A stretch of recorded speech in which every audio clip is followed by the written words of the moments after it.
సంస్థల ఎన్నికల్లో బీసీలకు కాంగ్రెస్ పార్టీ ఇచ్చినటువంటి హామీ 42% అమలు చేసి మాత్రమే ఎలక్షన్లు జరిపించాలని మేము డిమాండ్ చేస్తూ ఉన్నాం.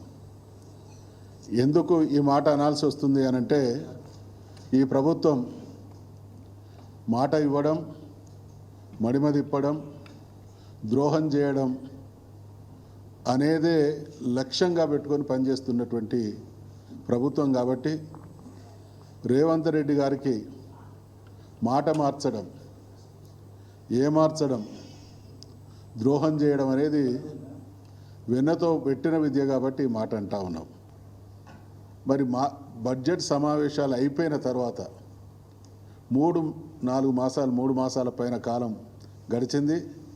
ఈ 3 మాసాల కాలంలో ముఖ్యమంత్రి గారు ఒక 10 సార్లైనా ఢిల్లీకి పోయిండు. ఆయన పోయిన సందర్భాలన్నీ కూడా మీకు తెలుసు. మంత్రివర్గ విస్తరణ కోసం పోయిండు, శాఖల కేటాయింపు కోసం పోయిండు, తన పార్టీ సమావేశాల కోసం పోయిండు, తన పార్టీ కార్యవర్గ కూర్పు కోసం పోయిండు, కొన్నిసార్లు ఆ కప్పం చెల్లించేటువంటి పనుల కోసం కూడా పోయిండు.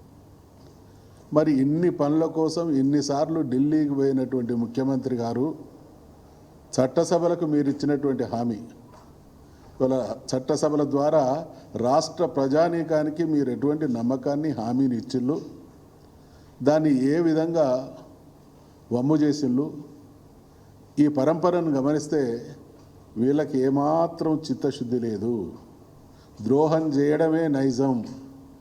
ఎన్నిసార్లైనా నమ్మిస్తాం, బీసీలను మోసం చేస్తామనేటువంటి విధానం కాంగ్రెస్ పార్టీ చరిత్ర మొత్తం అదే రకంగా ఉన్నదనేటువంటి విషయాన్ని మనవి చేస్తూ ఉన్నాం. ప్రవేశపెట్టినటువంటి పత్రం ఉంది.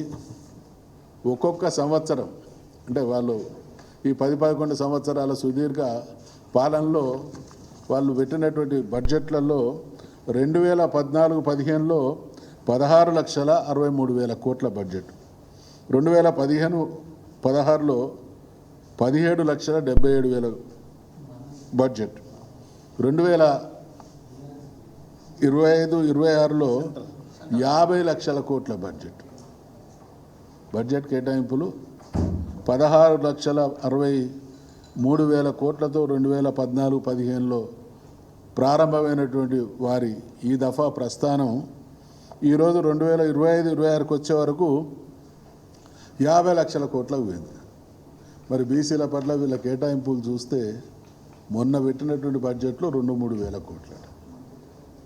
అంటే ఎంత దుర్మార్గం, ఎంత అమానుషం. ఇన్ని దాదాపు 147 కోట్ల ఈ దేశంలో 73-74 కోట్ల మంది ప్రజలున్నటువంటి బీసీలకు మనిషికో 10 పైసలు ఇచ్చినట్టున్నది వీళ్ళ కథ. ఇక వీళ్ళు మేము బీసీల ఉద్ధారకులం అని చెప్పి నమ్మి మోసపోవడానికి సిద్ధంగా లేవు. అంటే వెరసి అది కాంగ్రెస్ ప్రభుత్వం అయినా బీజేపీ ప్రభుత్వం అయినా బీసీల జీవితాల్లో మార్పు రాకూడదు, శాశ్వతంగా వాళ్ళు అదే స్థితిలో ఉండాలి. ఈ దేశ రాజ్యాధికారం అనుభవించే హక్కు మా హక్కుభుక్తం.